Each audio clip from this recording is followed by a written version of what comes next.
everybody. Welcome to episode 26 of the Yinzhers podcast. My name is Morgan Urtso, here with my co-host, Jordan DeFigio, and Cleveland's daddy, trash bag, Sam, #free Samantha James. Hi, guys. What's up? What's going on, everyone? How was your Victory Monday? Let's talk about it. Actually, not bad. It felt like a proper Victory Monday. Finally, right? It finally felt like, okay, we kind of deserve this today. Like, nothing super. I mean, yes, we did have some injuries yesterday, and we will get into that later in the episode, but nothing like season changing, except Cleveland is back in the basement where they belong, courtesy of Big Daddy Ben Roethlisberger. Trash bag. I like that. Yeah. Yeah. Sam, tell us what you're wearing. Who are you wearing tonight? I'm Cleveland's daddy. This is Cleveland, which is just the whole trash bag. It's designer. You guys can find it linked in our Yinzhers store after this.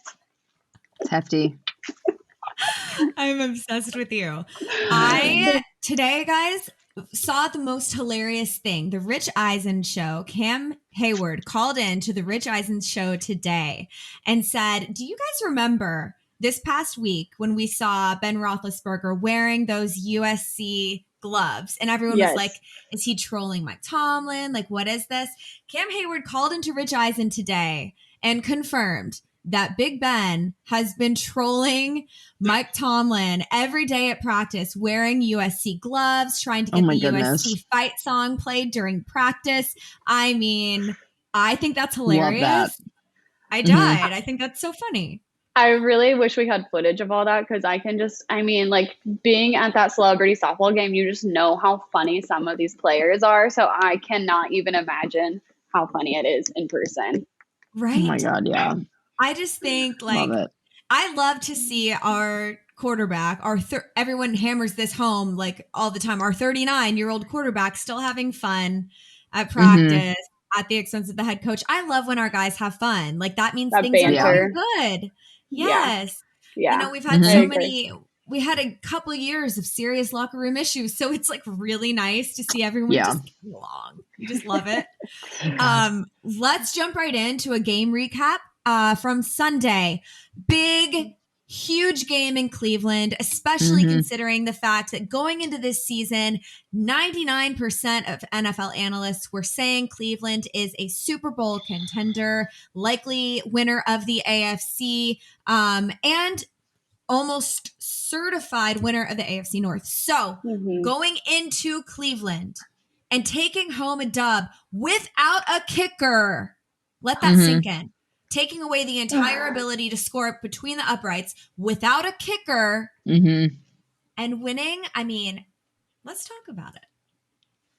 It was a pretty good game for the most part. There were moments and there were things, and it was a slow start for sure. Like always, but slow start, solid finish. That's what she said. I think that is kind of, the way that I always prefer it to go. Absolutely. And I think, the Steelers did finally seem to look like they knew what they were doing, with the exception, again, of a couple of instances throughout the game. Like the offense was kind of clicking, and it freaked me out because I didn't know how to process that information. Have I jumped into another dimension? What is going on? Yeah. It was strange, but very, very unlike the win against the Seahawks. This felt like I was convinced, like we deserved to win that game. Yeah. Full stop. I totally agree. Sam? I can't even tell you guys. Well, I'm sure I can tell you guys the emotions I went through during that game.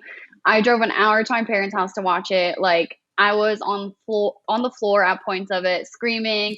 I'm pretty sure I flipped off Myles Garrett every time he came onto my screen. My dad was sitting there just like, what is this psychopath in my house and why is she screaming the F word every 10 seconds? You're like, so, you did this, Dad. Yes. This is a product. My mom would walk you. in and she's like, oh, the Browns. She's like, I get it. Okay. She just left the room and was like, I'm leaving you two in here. Always the stupid Browns. Always the stupid Browns. She was like, but I was just like, I just want nice things. I just want the Steelers to beat the Browns.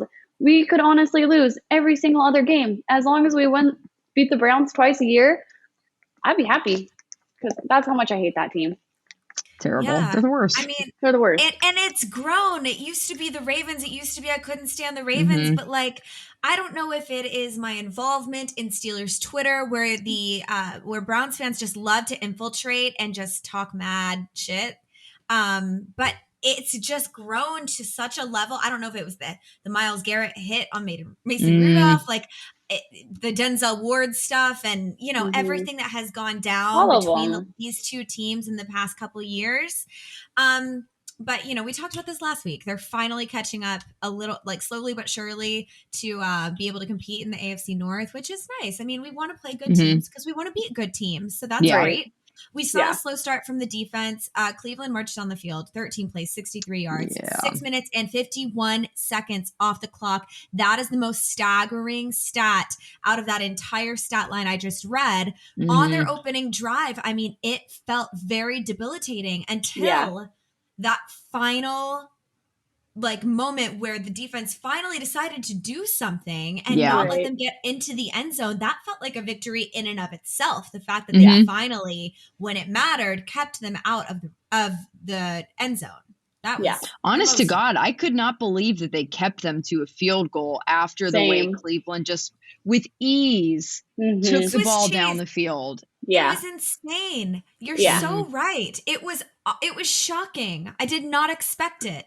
It felt like a little victory. I was like, thank you, Jesus. That literally just 3 points. At the end of it, I was like, okay, it was just a field goal. Like, I was happy. I was like, it's just a field goal. Like, why? Same thing, just like utter shock. Like, we only held them to a field goal. Like, okay. Exactly. It was and I think they carried that momentum with them through the rest of the game. Like, not only on defense, but on offense too. The fact that they were like, okay, cool. We didn't let them run away with it from the very first drive. Again, like Cleveland fans so lovingly enjoy reminding us of that fateful game back in January. Like, it was just a totally different feel, with the exception of that maybe like the 6 minutes and 40 seconds that the drive started. Like, the last 10 seconds, it was like switch flipped. There was just very little aggression on the part of the defense, which is the last thing that you look for when you're looking at a Pittsburgh Steelers defense. You need them to be aggressive up front, especially. And so it was nice to see them able to hold Cleveland to 3 points at that juncture. What was your favorite thing out of everything that happened on Sunday? What was your favorite thing about that game?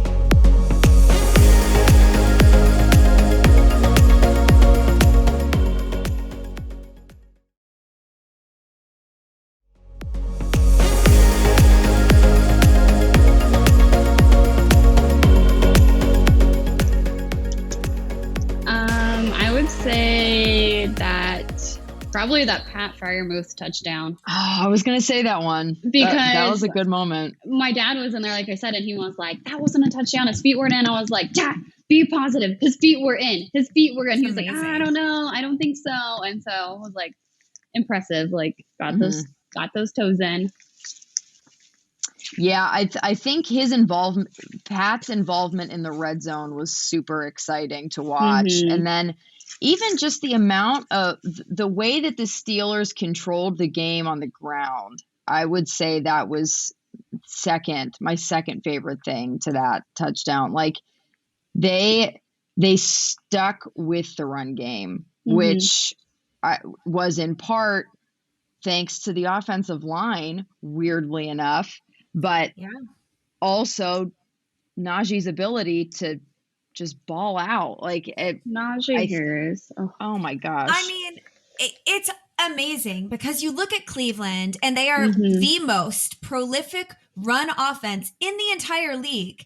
And granted, there is no Kareem Hunt, but Nick Chubb is a phenomenal runner. He is. And that was the number one concern going into Cleveland was, how do we contain Nick Chubb? How do we control this run game in Cleveland? And we were able to hold Nick Chubb, one of the best runners in the league, consistently to 61 yards on 16 carries. That's 3.8 yards per carry. That is well below his average for this year. I mean, that is a point that I love to look at and just be like, okay, so like, yes, we're down Tyson Alualu. Yes, we don't have Stephon Tuitt. We've suffered significant injury on that side of the ball, but we're still able to control the run game when it comes to these dominant running teams. And so that's really awesome. My favorite thing personally, Cam Hayward's dominance absolutely persists. He passed Joey Porter for the 5th most career sacks in Steelers history on Sunday. That's phenomenal. He is solidifying his place in the Hall of Fame. And also, honestly, guys, one of my favorite things, and this has nothing to do with the game, but the Browns players begging the crowd to make noise during that game was the most insane thing I have ever seen. Like, they were begging, like, might as well have held up a sign. Oh my God. Like, please will help. Play well for cheers. Like, it was, I was dying laughing. And then patting the air to get them to be quiet on offense. I was like, I guess Baker's tweet begging everyone to be really loud didn't work enough, and you guys have to embarrass yourselves on national television. Imagine having to ask your fan base to even do that, B, do it at home, and C, against a division rival. Yeah. Like, make it make sense. It doesn't. There's no way to make that make sense. Speaking of which, go ahead. What were you going to say? It's just so great because, you know, if Cleveland had won, the Browns for sure would have been going to the Super Bowl. But because they lost to Pittsburgh at home, season's over. Like, from all the tweets I saw today, or haven't seen at all, I guess. Yep. It's like, oh, we're rebuilding again. Been pretty MIA. Yeah, it's just been quiet. It's been quiet. Real quiet in Cleveland. Favorite things, yes, we went over those. What about least favorite? What was your what did you hate that happened on Sunday? I have a feeling we're all going to agree on the least favorite thing. We're all going to say the same thing. Yeah, there's damn no way. Fake kick.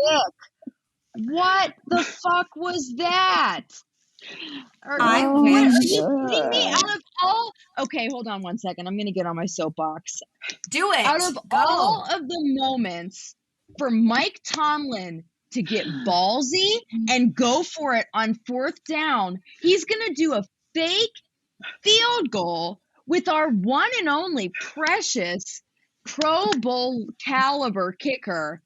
Put him out there as a passer and have, like, obviously he wasn't expecting him to get hit in the head, which is its own thing.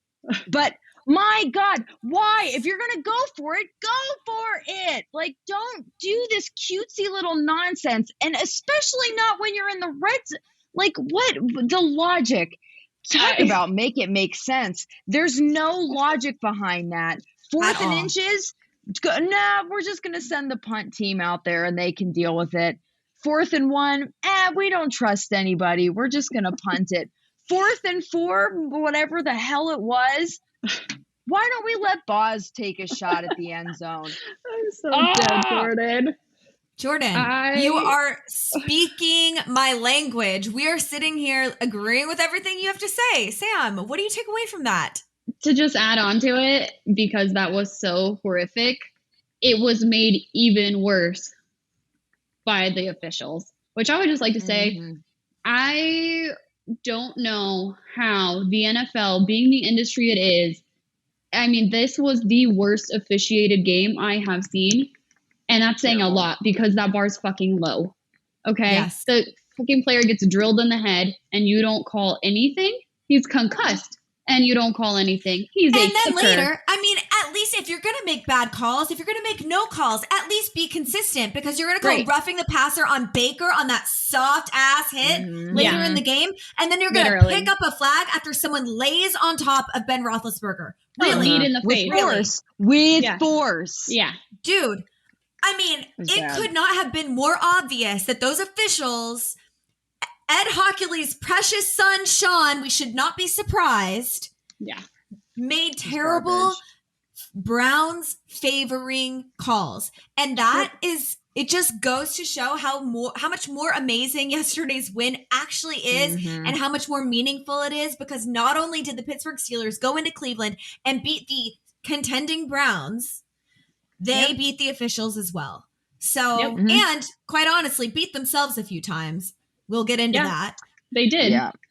But let's talk about that fake kick just a little bit longer. Gene Steratore came on Twitter after the officials refused to throw a flag on that hit, that late ass helmet to helmet hit on Chris Boswell that put him out of the game, that gave him a concussion. And Gene Steratore made it clear on Twitter that that was a huge fucking mistake. Yeah.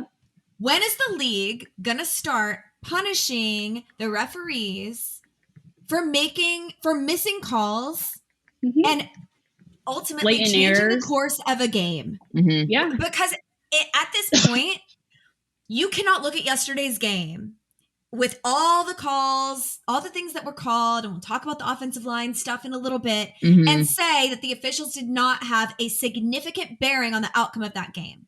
Right. You can't say it. Right. Because there were so many moments that it didn't even compute what they were calling. There were holds that they called on the Steelers offensive line that I thought, what? Right. You're going to call that?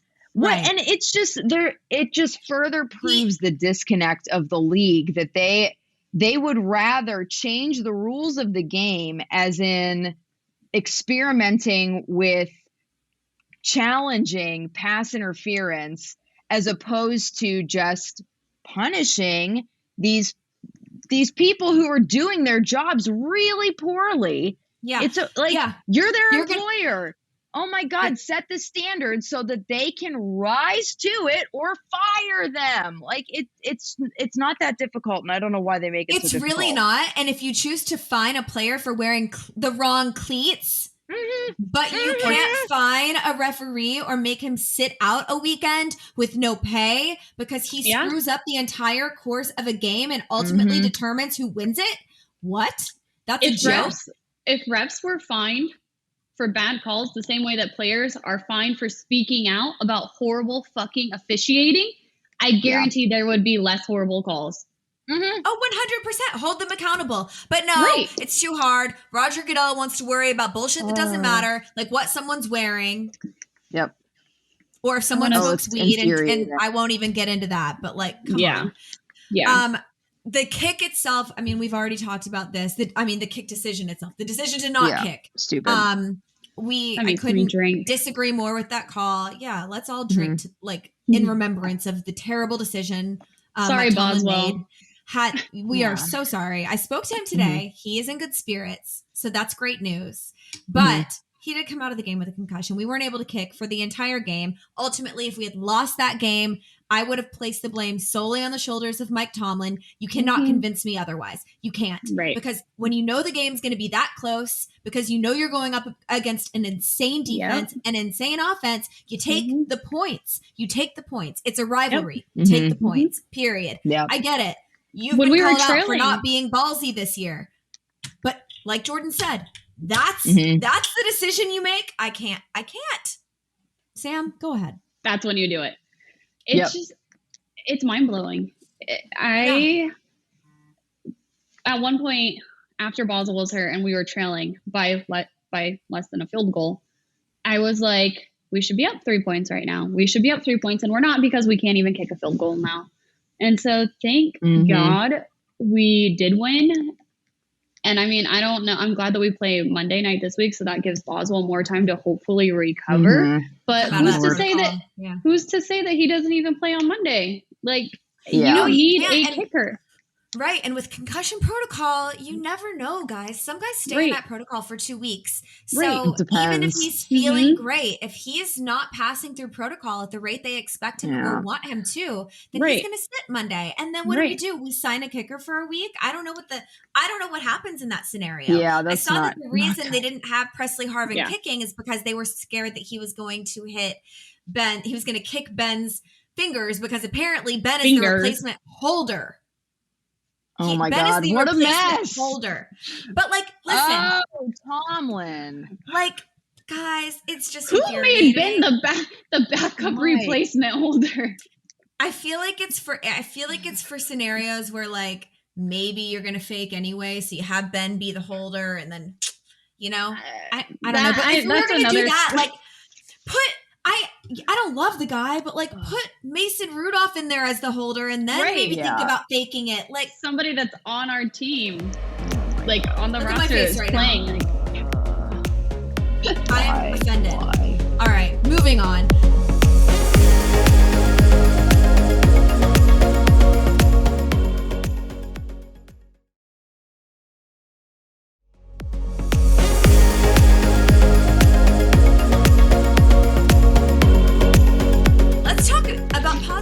Because yesterday was a win, and there's so much to be excited about. Improvements on offense. Y'all, I'm talking about the rookies coming up big, Najee, Pat Freiermuth, creative play calling. I know that we have been hard on Matt Canada, but finally we saw some stuff from him that really, really worked. That play, the jet sweep to Anthony McFarland that got called back because of James Washington's penalty. Yes. The illegal block from James Washington.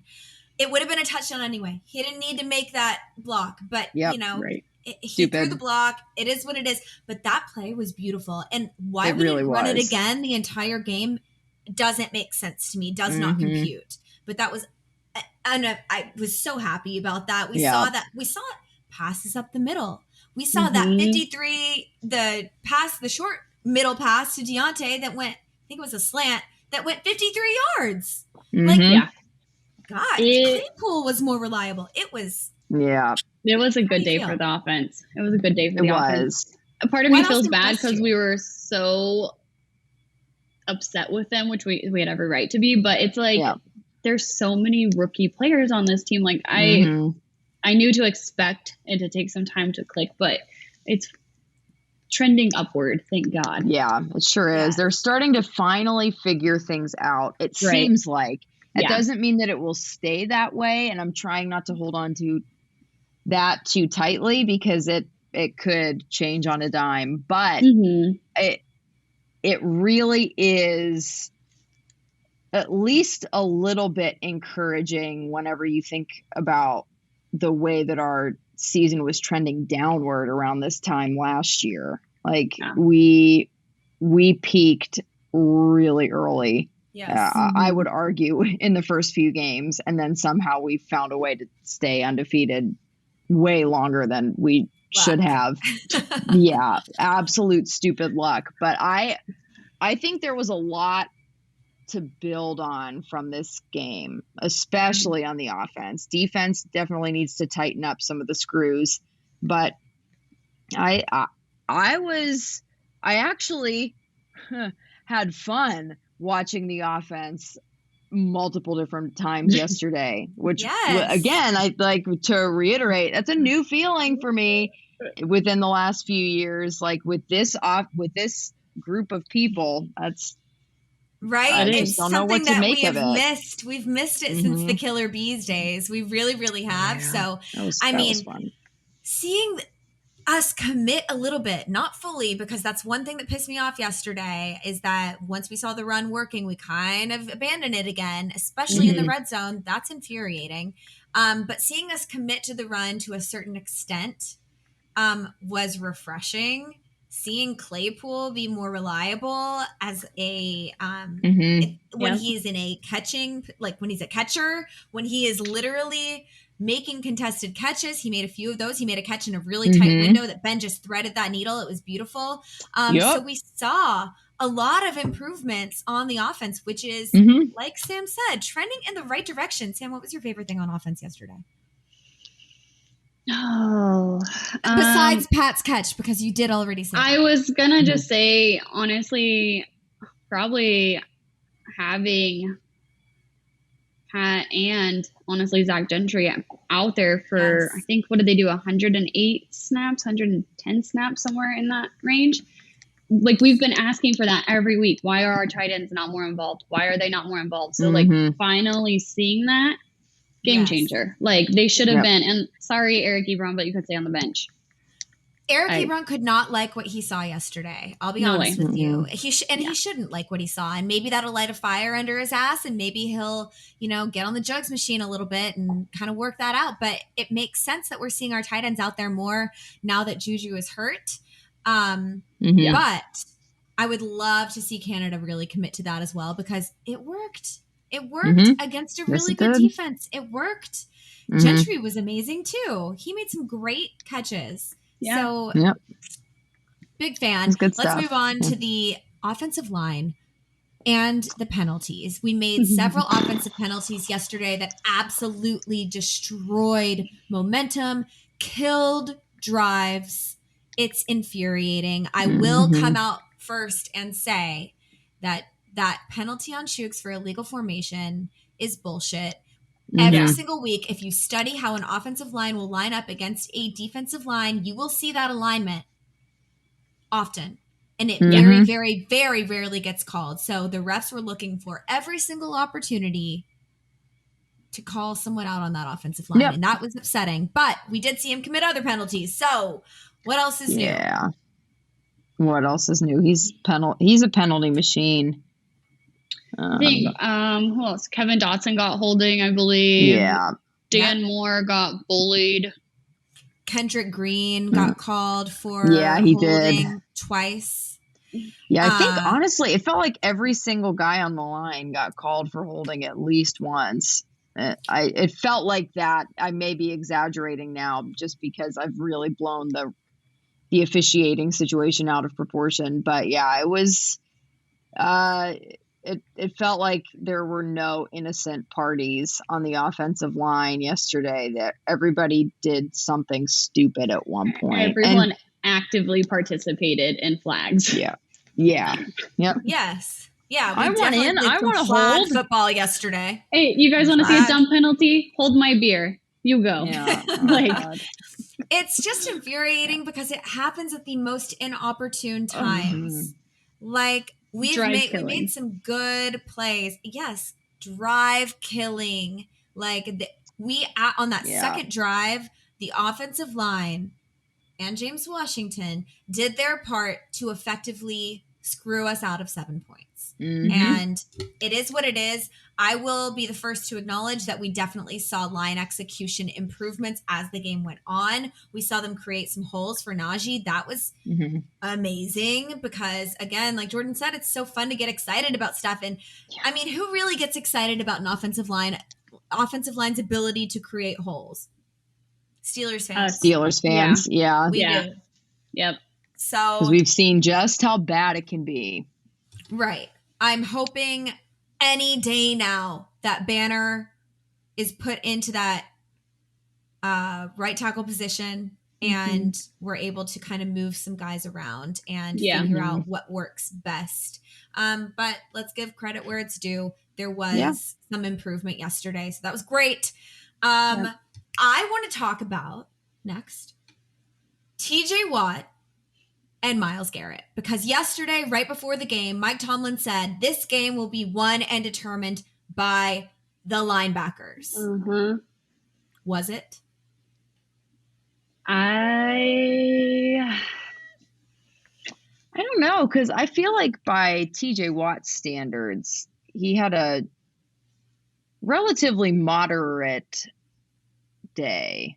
It wasn't bad. He still was disruptive, but I don't know. I wouldn't say necessarily. I don't know. I wouldn't say that the linebackers won the game. I feel like it was the offense that won the game for the Steelers. Like, just based on how they controlled the tempo, it felt more like this was an offensive victory than a defensive victory. But the defense came up with some pretty critical clutch stops, that turnover on downs, the forced fumble, the turnover on downs, both were huge. TJ Watt was heavily involved in that turnover on downs, which was monumental for our momentum at that juncture. He did have a half sack more than Myles Garrett against an offensive line that is far more athletic, far better at protecting the quarterback. So I think the TJ Watt versus Myles Garrett argument, even Bill Cowher said this in the post game, was put in TJ's corner a little bit more after yesterday's game. Sam, what do you think? I mean, I have no nice things to say about Myles Garrett on any day of the week. Who does? But seeing Myles show up to that stadium, and I'm going to use the word cocky, and I mean, just being a douchebag, I guess. I mean, I think the costume, it's funny, but you knew what you were doing. Like, you're going to wear a cape with the name of every quarterback you've ever sacked, including Ben Roethlisberger's name on it, because you're trying to establish this is your home. I eat quarterbacks for dinner, blah, blah, blah, blah, blah. And you fucking lost. So suck it. Right. It's embarrassing. And honestly, like, whatever. If that's what you want to do, like, cool, whatever, do you. If you think it's funny, it's going to hype your teammates up, do it. That's fine.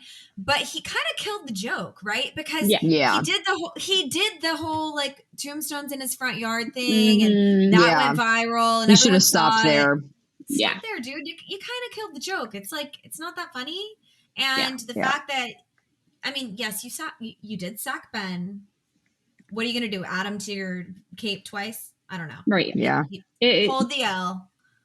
It's just, I'm not going to say Myles Garrett is not good. I think he's great. Yeah, he's great. I think yesterday TJ Watt was better. And if we're going to say that the game was determined by linebackers, I would say we had the better linebackers. Yeah, we did. Speaking of linebackers, let's move on to our final segment and talk about Melvin Ingram a little bit.